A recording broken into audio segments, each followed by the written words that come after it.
Em nome do Pai, do Filho e do Espírito Santo. Amém. Vinde, Espírito Santo, enchei os corações dos vossos fiéis e acendei neles o fogo do vosso amor. Enviai o vosso Espírito e tudo será criado, e renovareis a face da terra. Oremos. Ó Deus, que instruíste os corações dos vossos fiéis com a luz do Espírito Santo, fazei que apreciemos retamente todas as coisas, segundo o mesmo Espírito, e gozemos sempre da sua consolação. Por Cristo Senhor nosso. Amém. Glória ao Pai, e ao Filho, e ao Espírito Santo, como era no princípio, agora e sempre. Amém. Glorioso São José, rogai por nós. Maria, sede da sabedoria, rogai por nós. Em nome do Pai, do Filho e do Espírito Santo. Amém. Delvar, seja bem-vindo, boa noite. Boa noite, obrigado, desculpa o atraso. Imagina. Então, vejam só, quis dar essa aula extra hoje para falar um pouco de espiritualidade, parando aí o nosso assunto de latim e de história, né? Nós vamos retomar em 1 ou 2 semanas no máximo as aulas de história, eu vou dar continuidade, e estamos dando sequência no latim de uma maneira um pouco mais vagarosa, para cada um poder entrar no ritmo, estudar com calma, a gente não tem que ter pressa. Mas eu quis, é sempre bom fazer isso, dar uma aula de espiritualidade, para nós relembrarmos, recordarmos os princípios que regem a vida espiritual e também entendermos a importância dentro desse nosso escopo, né, desse curso, da nossa meta desse curso, do Officium Sapientes, a importância de nós não descuidarmos da vida espiritual, né, de não deixarmos isso em segundo plano. Porque a gente pode pensar assim, beleza, eu entendi mais ou menos aí o sentido desse curso, né? Que é fazer um desenvolvimento da inteligência, da gramática até a metafísica, para que a gente possa alcançar um nível de sabedoria para ajudar o mundo, ajudar a igreja a resolver os problemas de ordem intelectual, etc. Tá, mas o que que isso tem a ver com rezar, né? Com a vida de piedade realmente profunda, de luta contra o pecado, de busca de perfeição? Onde é que se encaixa aí, né? Nós vamos ver aqui. Deixa eu só ajustar aqui, ó.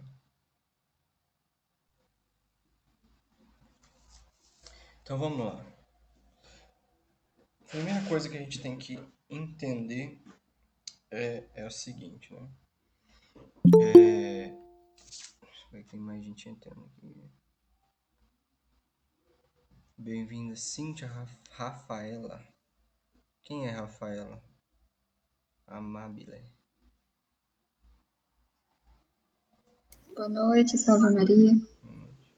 Boa noite, salve Maria, professora. É Regiane, é que estava logado na Rafaela, que aquele dia foi a Giana, hoje é a Rafaela. Ah, tá bom.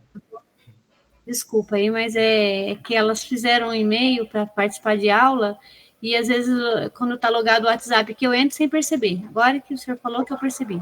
Não, imagina, tá tranquilo, ótimo. Então, que é o seguinte. Quando nós vamos rastrear as origens dos problemas que nós temos hoje, mais patentes, né?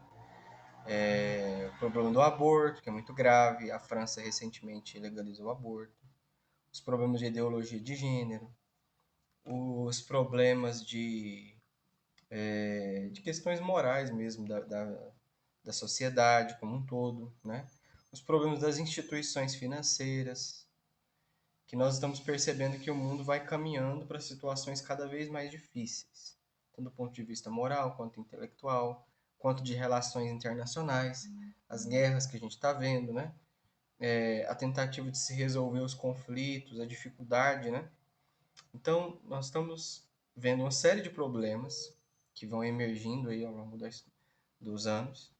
Quando a gente se coloca para estudar esses problemas e rastreá-los, a gente entende que esses problemas têm origens mais remotas, né? Tem causas cada vez mais remotas.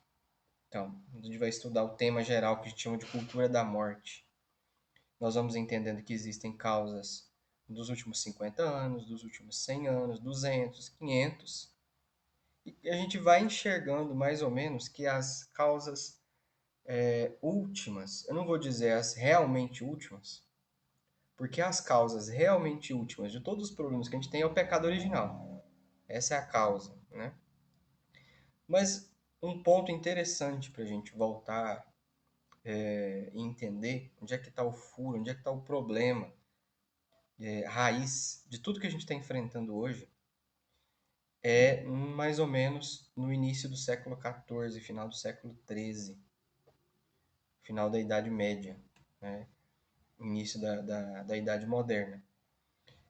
Por que que esse ponto é a origem de todos os problemas que a gente vem enxergando hoje? Porque a partir de mais ou menos dessa época é que nós começamos a perceber um processo de descristianização do mundo. O que que eu estou querendo dizer com isso?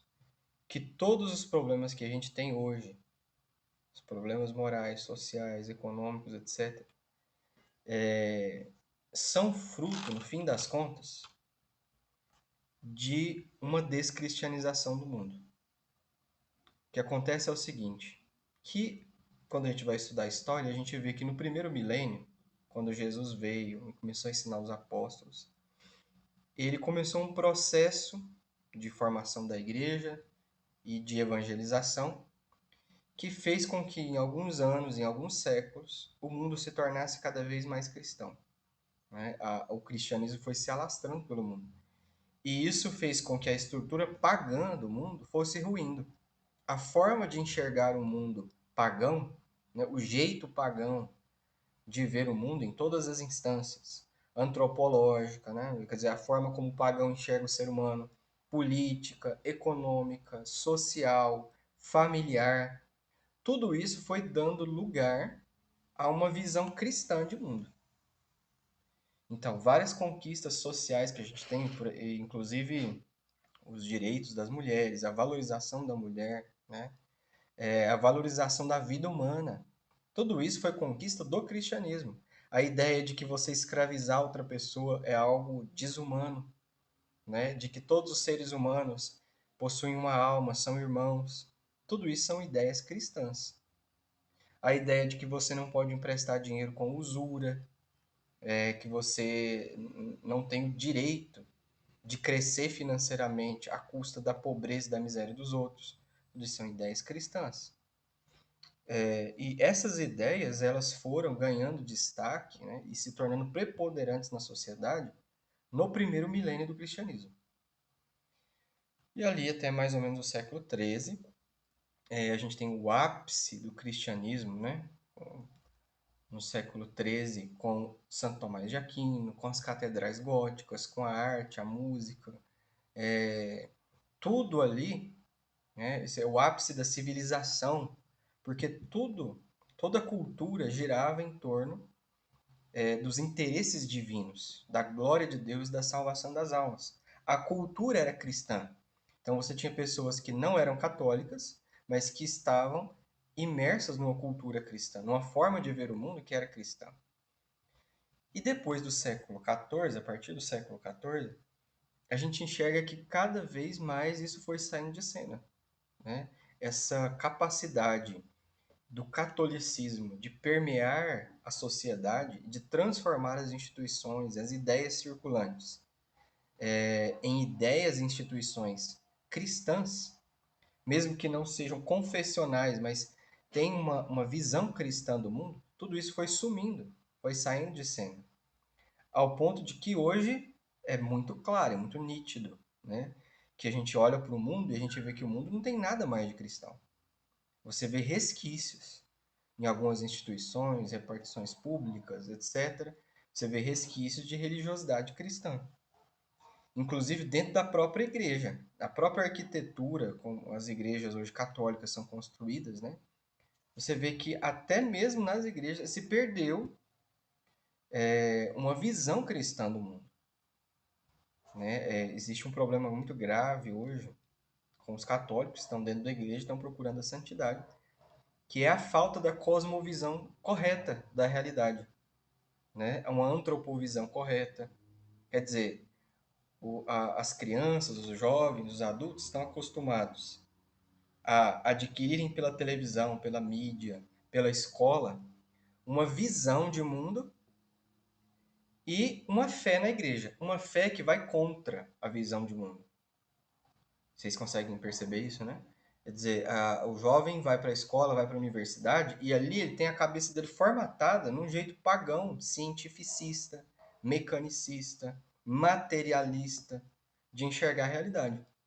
Só que do outro lado ele vai para a igreja todo domingo, então ele tem a fé. Só que é uma fé extremamente subjetiva, extremamente pessoal, individualizada. Essa pessoa ela não tem coragem de dar a cara a tapa pela fé dela, né? Ela acha que é aquilo que ela pensa, mas que ela tem a verdade dela e os outros, cada um tem a sua verdade. Inclusive, até padres podem pensar assim, né? Então, hoje a gente vive uma ideia de que o mundo não tem que se cristianizar. Pelo contrário, é o cristianismo que tem que se mundanizar. O padre não tem que vestir mais batina, porque isso oprime as pessoas. Porque isso divide, né? Isso dá a ideia de que a igreja é muito separada, diferente do mundo. Então, toda pregação hoje, a teologia moderna, né, ela gira em torno disso. De que a igreja tem que se abrir para o mundo e não o contrário. E não é o mundo quem tem que se adaptar à igreja. Tudo isso é consequência de um processo de descristianização da civilização que vem ocorrendo a partir do século XIV. Quando a gente vai tentar entender as causas desse processo de descristianização, e aí eu quero que vocês entendam o seguinte: isso não pode ser uma causa natural, espontânea. Por quê? Bom, se diante do poder de Deus o cristianismo foi construído na sociedade e o mundo se tornava cada vez mais cristão no primeiro milênio, e Santo Agostinho mostra isso, né? Eu acho que é no De Vera Religione, ele diz que basta ver o triunfo da igreja nos cristãos que se tornam em número cada vez maior com o passar do tempo. Hoje a gente está vendo isso, né? Quer dizer, a gente pode olhar e falar, gente, que bom que o número de cristãos está crescendo cada vez mais no Brasil, de católicos, de conversões sinceras. Não.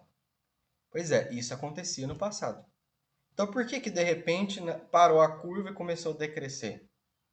Não pode ser uma causa espontânea, natural. Tem que ter acontecido algum problema aí. Dentre todas as coisas que a gente pode analisar, uma se destaca, que foi um problema educacional. Eu não sei se eu já tive a oportunidade de comentar em alguma aula aqui do ofício, que um dos pilares, né, do cristianismo é a educação. A educação não é um acessório, não é algo extra que foi acrescentado ao cristianismo. O cristianismo é uma religião da educação. Evangelizar as pessoas é educá-las. Né? Evangelizar não é você ir lá e fazer uma pregação e ir embora. É você cuidar de uma alma, você cultivar aquela alma para o céu. Isso é educação. Então é próprio do cristianismo educar. Né? Então um problema que começou e deu essa baixa no cristianismo foi um problema educacional, que foi quando inventaram o diploma. Né? Quando inventaram o diploma ali na Idade Média, a licença docendi, né, que é a licença para ensinar, começaram a surgir pessoas interessadas no estudo universitário, não para aquisição de sabedoria e conhecimento reais, mas para pegarem a licença docendi, né, para que pudessem dar aulas em outras universidades, que começou a acontecer um movimento ali de proliferar em universidades na Europa. Então, para ficar mais fácil, fizeram um diploma e muitas pessoas começaram a procurar o diploma justamente para ter esse respaldo e poder ensinar. O problema disso é que a educação ela foi decaindo cada vez mais, o nível dos professores e, consequentemente, dos alunos e da compreensão da vida intelectual, tudo foi decaindo cada vez mais. Né? Essa foi uma das causas da origem dessa crise. Mas o que interessa, né? Isso aqui é muito importante a gente ter em mente, mas não é o assunto principal. O que interessa para a gente é, sabendo disso, que nós tivemos essa baixa ali no final da Idade Média, nós temos que então pensar o seguinte: o que havia no início do cristianismo? O que Jesus fez? O que possibilitou que a religião cristã derrubasse o paganismo em poucos séculos? Em questão de 3 séculos, as estruturas do paganismo começaram a ruir e o cristianismo então inaugurava um novo tipo de civilização. Né? O que tinha ali que de repente parou de funcionar ali quando inventaram o diploma na universidade, e começou toda essa crise, não só nos leigos, nos universitários, mas no clero e até mesmo nos mosteiros, etc., né? Em toda a igreja. Então a gente tem que se fazer essa pergunta: o que tinha lá no começo que possibilitou o surgimento da civilização cristã? Quando a gente vai analisar isso, é sempre bom a gente pegar uma ferramenta filosófica para analisar. Então, se nós estamos querendo analisar a estrutura de uma sociedade e as causas que levam essa sociedade a se desenvolver, o tema que a gente está tratando aqui, filosófico, é o tema da política. E daí a gente olha para Aristóteles, olha para Santo Tomás de Aquino. Existem alguns historiadores muito bons também, mais recentes, que estudaram várias civilizações. Né? Um deles é o Arnold Toynbee, que eu acho que eu cheguei a mencionar em alguma aula aqui, então vocês vão relembrando o que eu estou falando. Né? Que ele menciona que toda civilização começa a partir de uma excelência, que é algo que Aristóteles, com outras palavras, já falava também. Né? Eles diziam, tanto Santo Tomás quanto Aristóteles, que uma civilização, uma sociedade, ela começa de agrupamentos menores, que começam de agrupamentos menores ainda, menores, até a célula primeira de uma sociedade, que nós chamamos de família. Santo Tomás expande um pouco essa ideia do conceito de família, né? A ideia de família. E nós podemos compreender família não só no sentido biológico, mas também no sentido espiritual. Ele diz assim: uma família surge quando você tem uma pessoa com algum grau, agora permitam usar um termo do Arnold Toynbee, de excelência, e que pode transmitir essa excelência para outras pessoas que têm o desejo de alcançarem essa excelência. Então, quando a gente tem uma família espiritual, por exemplo, que é formada lá religiosa, né? Você criou lá uma ordem religiosa. Você tem um fundador e você tem os discípulos. O fundador, ele possui alguma excelência, que no nosso sentido aqui vamos chamar de virtude. Ele possui alguma qualidade que se sobressai aos demais, e os demais querem muito beber dessa qualidade. E isso forma uma família, um elo que liga essas pessoas, e que depois essas pessoas, sendo formadas nessa excelência, vão ensinar outras, e daí você faz que surja uma família espiritual. Uma sociedade surge assim. Você tinha lá uma família, aquela família tinha uma pessoa que era muito virtuosa, ou que tinha um dom heróico, né? Tinha alguma qualidade que superava a dos demais, e juntavam pessoas em torno dessa pessoa, e essa pessoa ia ensinando, passando isso para as outras, elas iam tendo filhos, e você ia tendo ali clãs diferentes. Né? Esses clãs iam se unindo, formando tribos, e essas tribos vão se unindo e formam uma cidade, e da cidade você vai formando as civilizações, um país, uma nação, um povo. Né? Todo povo tem a sua história, e toda a história de um povo sempre vai acabar retomando ali nos seus heróis. Né? Os heróis são aquelas pessoas que lançaram as bases daquela civilização, daquele povo. Bom, por que eu estou dizendo isso? Porque se essa é a estrutura filosófica que a gente enxerga, né, de uma sociedade, de uma civilização, nós temos que aplicar isso ao cristianismo e perguntar, peraí, o que houve no cristianismo, né, qual era a excelência que havia no cristianismo que possibilitou o surgimento da civilização mais pungente, né? Da civilização que dominou todas as outras, conquistou e derrubou o paganismo, né? E a resposta a essa pergunta, quando a gente analisa, é Santo Tomás quem dá.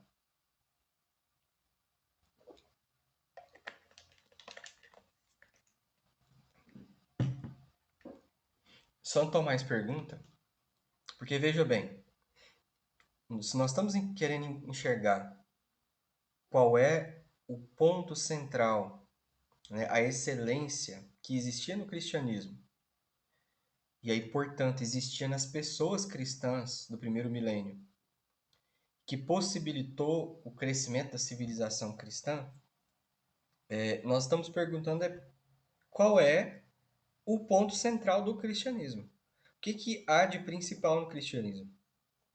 E aí eu lembro vocês aquela questão de São Tomás de Aquino, em que ele se pergunta qual é a essência do evangelho? Porque o que é o cristianismo de fato? É uma religião que vem do evangelho. O evangelho é a boa notícia, a boa nova, né? Jesus, ele trouxe uma boa nova e essa boa notícia espalhada fez com que surgisse a religião cristã, né? Jesus inaugurou o cristianismo a partir do que nós chamamos de evangelho, de uma novidade que ele veio trazer. E São Tomás pergunta, então qual é a essência do evangelho? E aí ele responde, vocês já sabem disso. A essência do evangelho é a graça do Espírito Santo que é dada àqueles que creem em Cristo.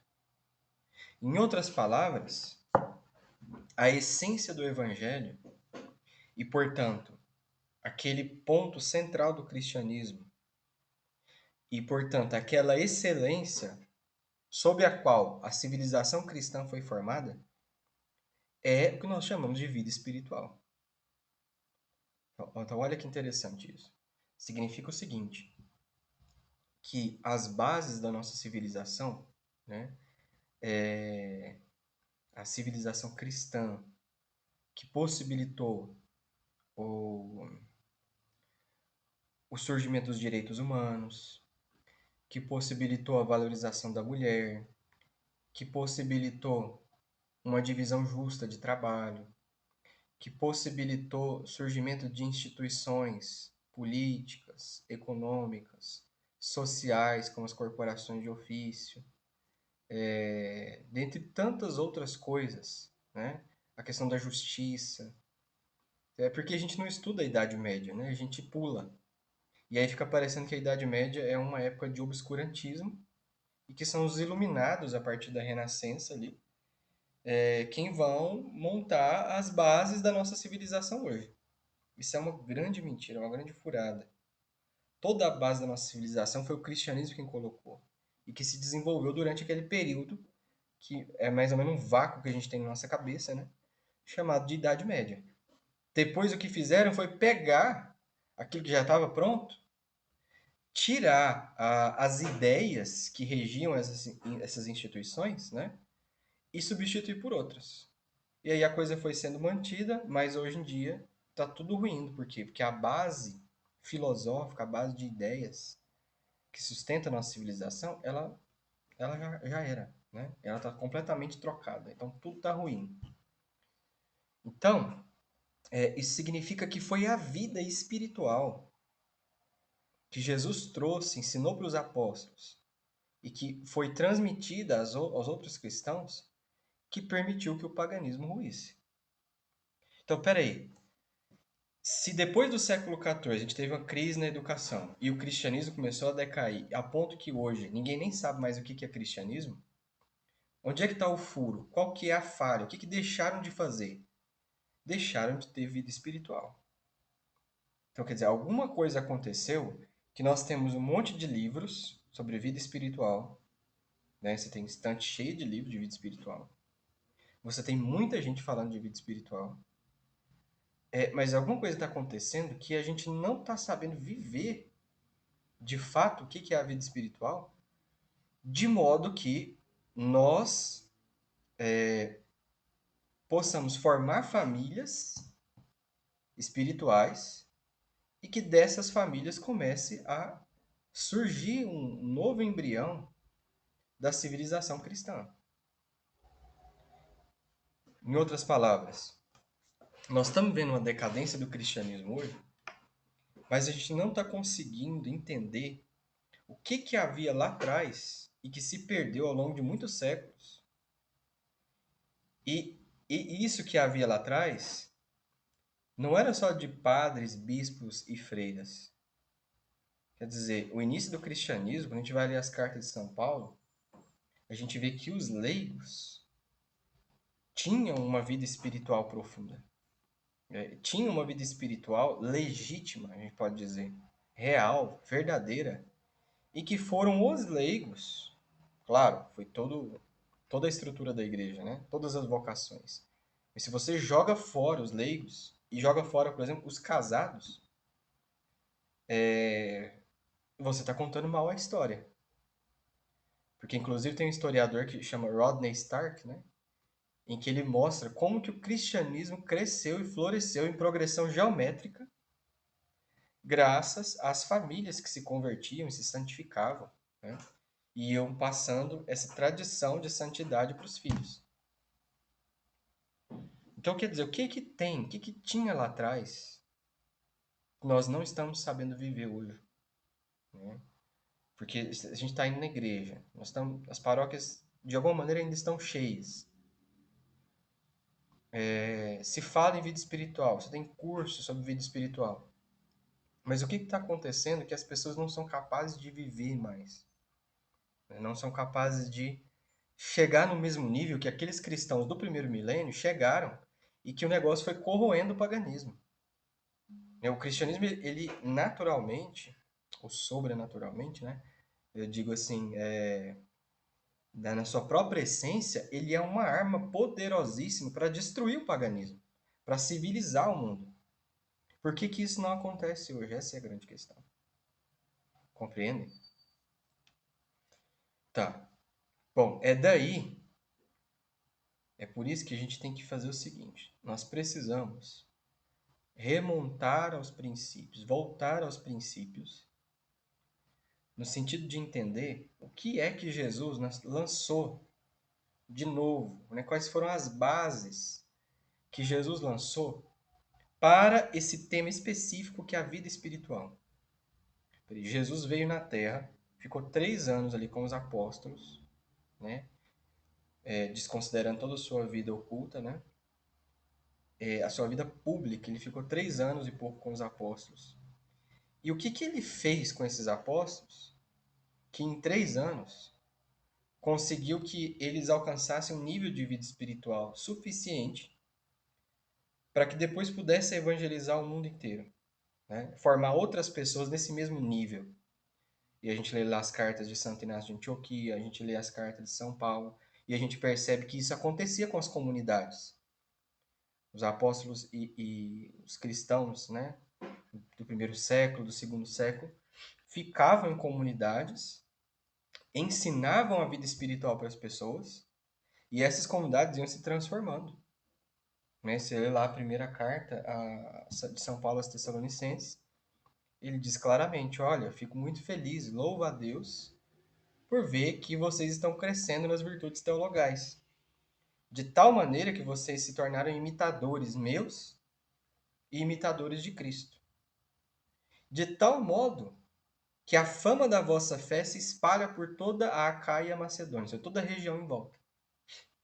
Né? Quer dizer, será que a gente tem isso hoje? Tem alguma cidade aqui no Brasil, ou alguma paróquia que vocês conhecem, que fala, caramba, a fama da fé daquele povo está se espalhando por todo lugar. Você olha aquela paróquia e você vê, nossa, como é grande a fé, a esperança e a caridade daquele povo. Veja como eles se amam. Né? Isso é uma coisa mais rara, a gente não está enxergando isso hoje. Isso era comum no início do cristianismo. Então, o que tinha? Bom, essas coisas a gente não consegue descobrir lendo, né? Sozinho e tal. Como é que a gente descobre essas coisas? Essas coisas já foram faladas existe uma tradição. Só que, do mesmo jeito que a filosofia, né? Do mesmo jeito que a filosofia, a vida espiritual também não pode ser ensinada sem uma tradição corpo a corpo, sem uma tradição oral. Quer dizer, eu quero dizer o seguinte: se você pega a Bíblia, né, e você entrega para uma pessoa e fala, ó, aqui está a palavra de Deus, segue o que está falando aí. Essa pessoa vai ler a Bíblia e em situações ordinárias, né, não levando em consideração uma graça extraordinária, miraculosa de Deus. Essa pessoa vai conseguir viver uma vida espiritual real? Não vai. Se fosse, todos os protestantes eram santos, né? O protestante funda a igreja dele, pega lá a Bíblia, interpreta do jeito dele ali, e aquilo dá para ele uma vida espiritual muito fecunda. E não funciona assim. Da mesma maneira que, sei lá, eu pego aqui, vamos pegar esse livro aqui, Francisco de Osuna, Terceiro Abecedário Espiritual, né? Para a pessoa aprender o recolhimento. Aí você dá pro cara, ele lendo isso aqui sozinho, né? Sem uma devida orientação, ele vai conseguir ter frutos? Dificilmente. Da mesma maneira, qualquer livro espiritual, né? A filosofia funciona da mesma maneira. Você vai lá, pega os livros de Sócrates, Platão, Aristóteles, a pessoa lê aquilo, ela não vai conseguir ter uma visão real do que aqueles filósofos queriam dizer. Ela sempre vai raciocinar de maneira analógica. Ela sempre vai correr o risco de se desviar. O Olavo de Carvalho falava muito isso. Você não aprende, dificilmente você aprende filosofia lendo alguma coisa. Você aprende com um filósofo. Um filósofo que vai filosofando na sua frente. E aí ele vai indicando as leituras. Você lê isso, você lê aquilo outro, passa por aqui, depois conversa com você. É uma alma humana que conduz outra alma. Isso é o processo de educação. O processo de educação é o processo de uma alma que é experiente, que vai conduzir outra. É justamente o processo de origem de uma civilização. Você tem alguém com excelência que ensina para as outras e as conduz. Forma essas outras e assim vai. Né? Por exemplo, ela perguntou aqui, por que a Igreja Católica não investe em uma faculdade que ensine tudo isso? Porque essas coisas, porque não tem ninguém que ensine. Primeiro por isso, né? A faculdade da Igreja Católica que deveria ensinar tudo isso chama-se paróquia. Em cada paróquia você devia ter um padre, sabe, com grau de santidade, que ensinasse a verdade básica para a salvação das almas e depois para a santificação. O problema é que está numa crise tão grande na igreja que não tem isso. Entende? Por que no primeiro milênio o cristianismo foi tão forte? Justamente porque a gente tinha paróquias, os padres falavam a mesma língua em cada paróquia, os leigos falavam a mesma língua, e aí você foi derrubando o paganismo. Hoje é o contrário. Né? Certo? Então, tanto a filosofia quanto a vida espiritual se aprende tendo uma paternidade espiritual, tendo alguém que vá traduzindo as coisas e ensinando.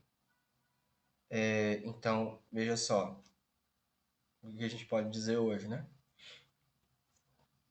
A gente pode dizer hoje que o professor, né? O professor, vocês sabem quem, ele é uma espécie de elo que liga toda essa tradição cristã a nós hoje. Então é um presente, uma graça muito grande ter o professor próximo de nós, para que possa, por exemplo, pegar Hugo de São Vítor, Ricardo de São Vítor, Tomás de Aquino, Agostinho, os primeiros padres do cristianismo, né? Todos os santos padres ali do primeiro milênio, Santo Inácio de Antioquia, que é um negócio complicado de ler, e tendo entendido todas essas coisas, tendo conversado com outras pessoas, tendo absorvido essa tradição cristã, na própria alma, inclusive na prática, não só na teoria, mas vivendo uma vida realmente de santidade, o professor conseguiu fazer uma leitura do Novo Testamento que é um negócio assim fora do comum, é um negócio fabuloso, né? A interpretação, o tesouro que ele tem tirado do Novo Testamento é um negócio maravilhoso.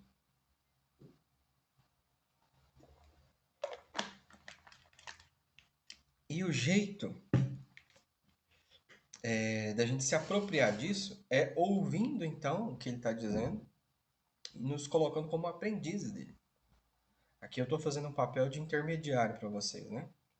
Porque aqui eu vou pegar aquilo que eu meditei do que ele falou e que ele meditou, né? E colocar para vocês aqui. Então, a ideia dos princípios aqui que eu vou colocar da vida espiritual não é uma ideia que eu tirei especificamente de um livro ou que eu descobri lendo o Novo Testamento, os Evangelhos. Não. Isso é algo que foi fruto de uma vida inteira de meditação do professor, não só da Sagrada Escritura, mas de toda a tradição cristã, dos santos, né? E na medida que isso vai amadurecendo, a gente sabe que a maturidade teológica, né? Ela vem no final da vida das pessoas, né? Dos grandes teólogos. E o professor, com certeza, é um teólogo de altíssima envergadura, né? A gente pode pôr ele junto aí e comparar ele com os santos da igreja mesmo, que fizeram grandes contribuições teológicas, né? Então, o que eu vou falar vem justamente desse produto, dessa meditação dele, tá bom?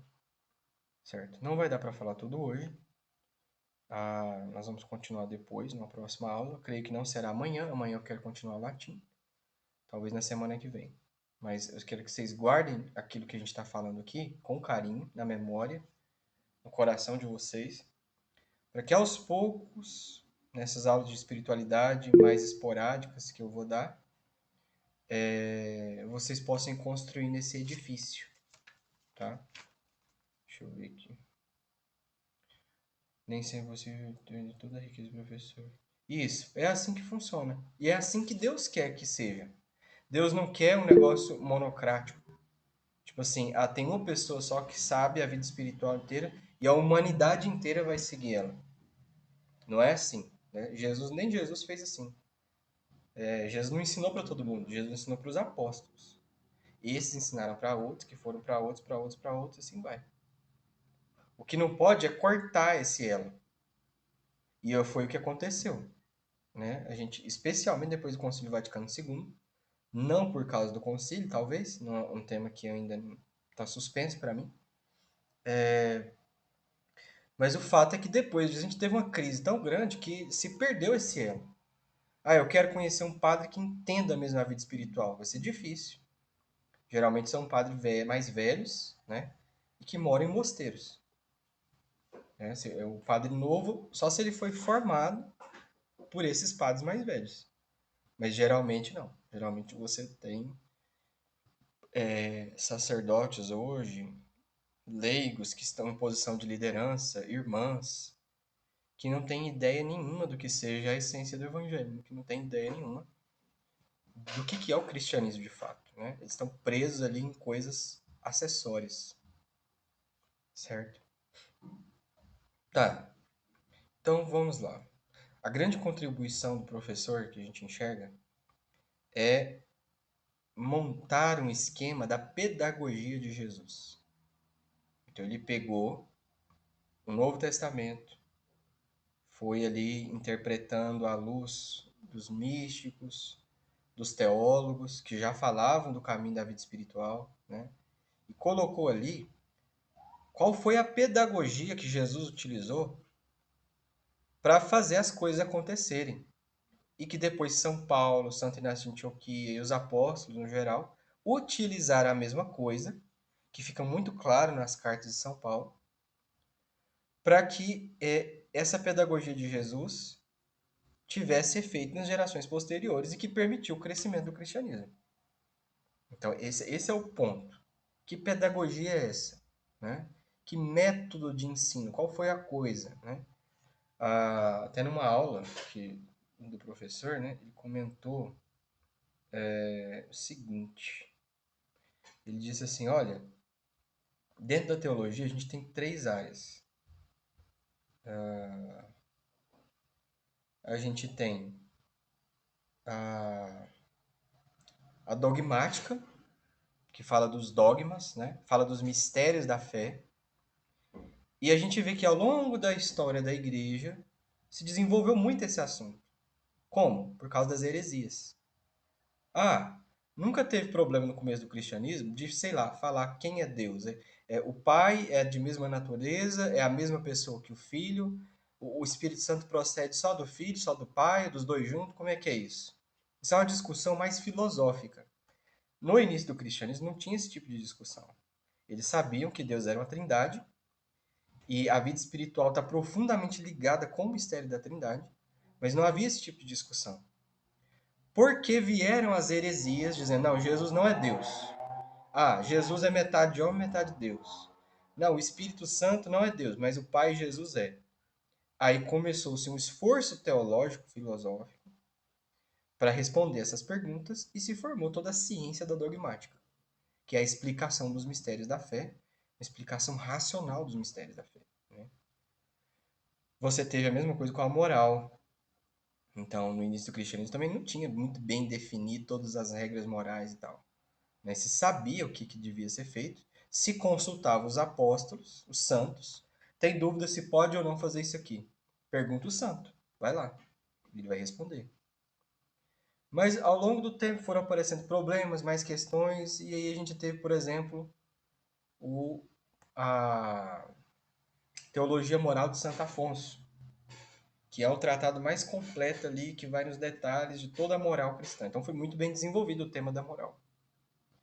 Da vida espiritual também, o caminho espiritual. Você vai ter lá a Santa Teresa com a visão dela, e depois o Garrigou Lagrange, Tanqueray, o Royo Marinho, com tratados grossos, né, sobre a vida espiritual.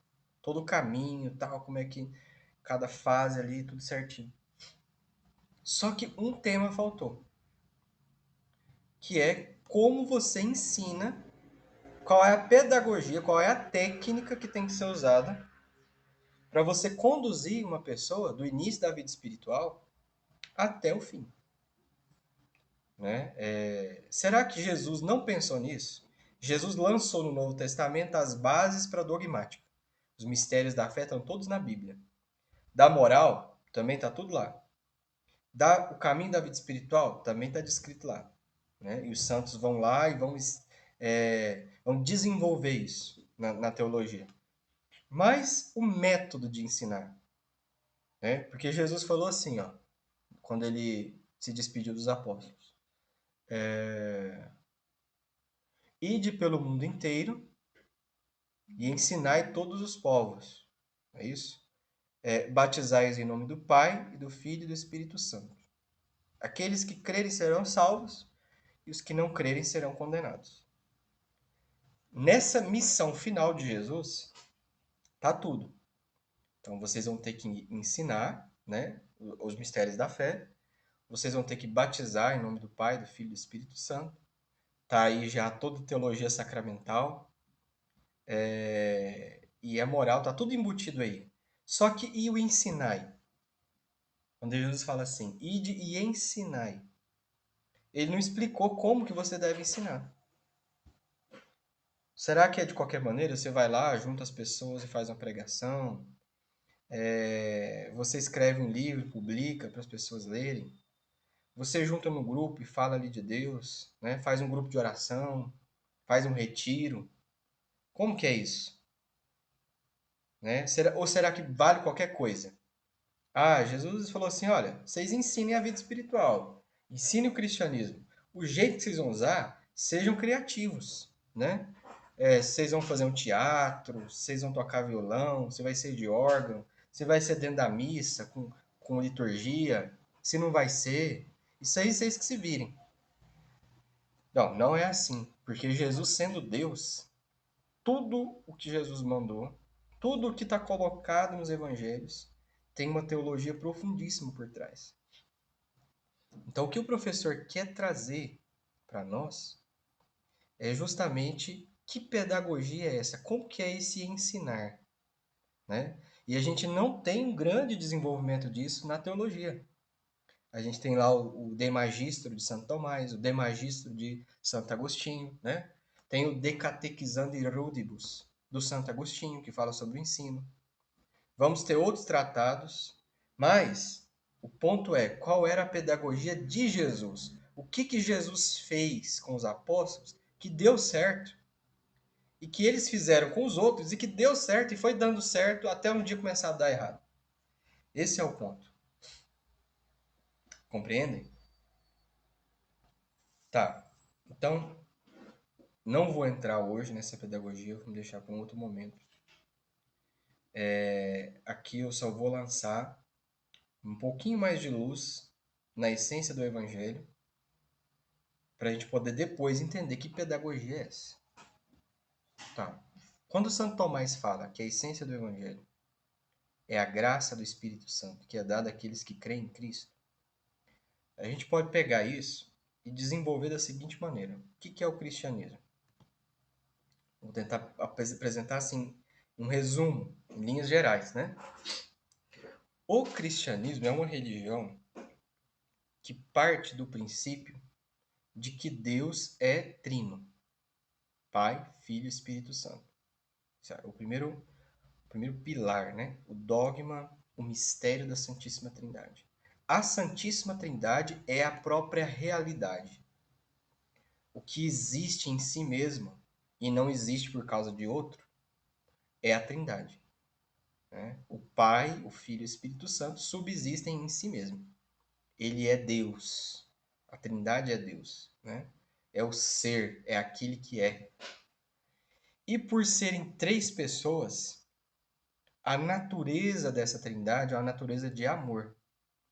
Né? Existe todo um desenvolvimento, uma explicação disso maravilhosa que a gente pode ver depois. Mas Deus só é amor porque ele é trino. Então, olha só, a substância da existência, do ser, da realidade, daquilo que é Deus amor. Um amor infinito. Né? Porque Deus ele é infinito em todos os sentidos. Todas as suas perfeições são infinitas. E o amor que existe dentro de Deus, entre as pessoas da Trindade, é inesgotável, é infinito, é insondável, é inescrutável. E o fato é o seguinte, que nesse amor que o pai tem pelo filho, o filho é uma imagem perfeita do pai, é tão infinito quanto o pai, e é amável, né? O pai ama infinitamente o filho. E é desse amor infinito que transborda a criação das coisas, do universo. Então, tudo que existe fora de Deus, que não é a Trindade, emana, transborda da Trindade.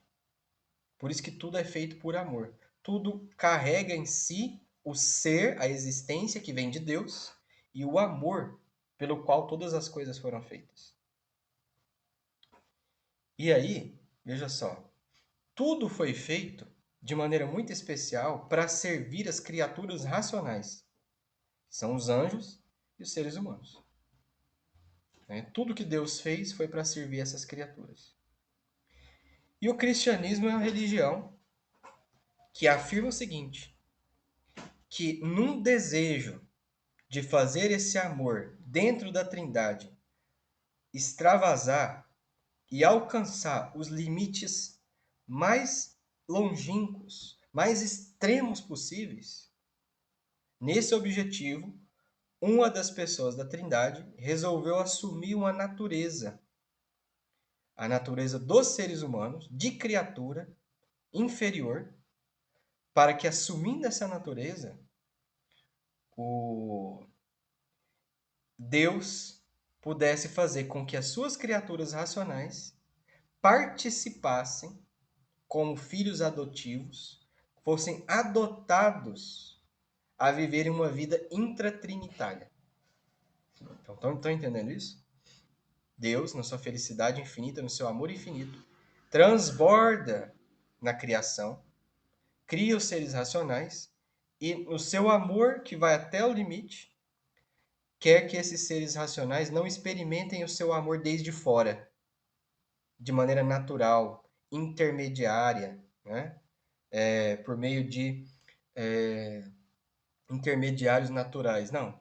Ele quer que esses seres vejam como é que o pai ama o filho. Ele quer que esses seres participem, sejam vítimas, alvo, padeçam o amor que o pai tem pelo filho e que o filho tem pelo pai. Sim. Essa é a ideia central do cristianismo. Claro que no meio desse elemento entrou o pecado, né? E o pecado, então, fez com que esse projeto de assumir uma natureza humana fosse levado às últimas consequências, ao ponto de Deus, Jesus Cristo, dar a vida pelos seres humanos, para mostrar a grandeza do seu amor e da vocação que cada ser humano tem para que participe dessa vida intratrinitária. Certo? Então, olha só. Esse é o centro. E aí, quando a gente vai entender a pedagogia de Jesus, porque Jesus, então, é Deus que se fez homem, e Jesus fala assim, gente, eu vim ensinar para vocês, eu vim contar para vocês tudo aquilo que eu ouvi do meu pai. Inclusive, ele dizer, tem coisas que eu vou tentar contar para vocês agora, vocês não vão entender. Mas quando o Espírito Santo vier, vocês vão compreender todas as coisas. E aí vão entender que tudo que eu estou dizendo, nada eu digo por mim mesmo, mas tudo eu ouvi do meu pai. E vocês vão perceber, porque Filipe não percebeu, que quem me vê, vê meu pai. Porque eu e o pai somos um. Então, a pedagogia de Jesus, olha que interessante, está baseada na meta, no desejo de Jesus de fazer com que nós conheçamos distintamente as pessoas da Trindade. Isso quer dizer o seguinte, que Jesus quer, ao longo da sua pedagogia, que ele realizou com os apóstolos e quer realizar conosco, ele quer que nessa pedagogia nós aprendamos a enxergar, tem o Filho, tem o Pai, tem o Espírito Santo. E aprendamos a conviver com a Trindade. O mistério da Trindade está intimamente ligado com a pedagogia de Jesus, com a vida espiritual. Não é à toa que São Paulo, quando vai começar suas cartas, sempre fala da Trindade. Escreva a igreja tal, que está em Deus Pai e no Senhor Jesus Cristo. Olha, eu não paro de rezar por vocês diante de Deus nosso Pai. Porque vocês têm uma hipomoné perfeita em nosso Senhor Jesus Cristo. Então, você pode olhar a Sagrada Escritura, está toda permeada com as pessoas da Trindade. Né? A gente que depois separou. Não, Trindade é questão de dogma. Espiritualidade é Tanqueray e Roi Marim. Né? Não, a pedagogia de Jesus está juntando as duas coisas. E essa pedagogia visa revelar a Santíssima Trindade dentro de nós. Ok? Então eu vou parar por aqui. Nós vamos continuar numa aula oportuna. Guardem isso que eu falei do coração, anotem, porque aí na próxima aula que a gente falar disso, a gente não precisa resumir muito, nós vamos fazer uma continuação. Só dando um aperitivo para vocês, essa pedagogia de Jesus está dividida em 4 etapas. A etapa 2 é a mais complicada e é a que a maioria de nós aqui está. E nessa etapa 2, tem 5 ferramentas que Jesus ensinou, usou com os apóstolos, que fez eles se desenvolverem. E eu já adianto para vocês que se a gente fizer um exame de consciência, quando vocês ouvirem essas 5, vão ter algumas ali que vocês não estão fazendo. Ou estão fazendo de maneira muito precária. E é por isso que a gente tem aquela sensação, muitas vezes, de que a gente está indo para a igreja, está fazendo as coisas, mas está faltando alguma coisa. Tem algo errado. E garanto que se vocês colocarem tudo em prática, vocês vão começar a perceber que a vida espiritual ela flui, ela é real, ela é viva. Né? Ela não tem esse negócio de ficar travado. Ok? Tá. Aí, na próxima aula, eu vou ter que mandar 2 links, tá? A gente tá com esse problema agora porque eu tô com a conta gratuita. Já tá para encerrar a chamada aqui. Na próxima a gente faz um pedaço, eu mando o link, vocês abram de novo. Mas nessa eu vou encerrar por aqui, tá bom? Espero vocês amanhã na aula de latim. Se alguém tiver alguma dúvida sobre essa aula, vou pedir que mande no grupo ou no privado. Responderei com alegria. Mas tu gravou ela, né? Pra botar Gravei, na. tá gravando. Eu vou colocar no Ah, YouTube e beleza. vou colocar lá, Valeu. tá bom? Vamos rezar então. Em nome do Pai, do Filho e do Espírito Santo. Amém. Ave Maria, cheia de graça, o Senhor é convosco. Bendita sois vós entre as mulheres, e bendito é o fruto do vosso ventre, Jesus. Santa Maria, Mãe de Deus, rogai por nós, pecadores, agora e na hora de nossa morte. Amém. Glória ao Pai, ao Filho e ao Espírito Santo, como era no princípio, agora e sempre. Amém. Glorioso São José, rogai por nós. Em nome do Pai, do Filho e do Espírito Santo. Amém.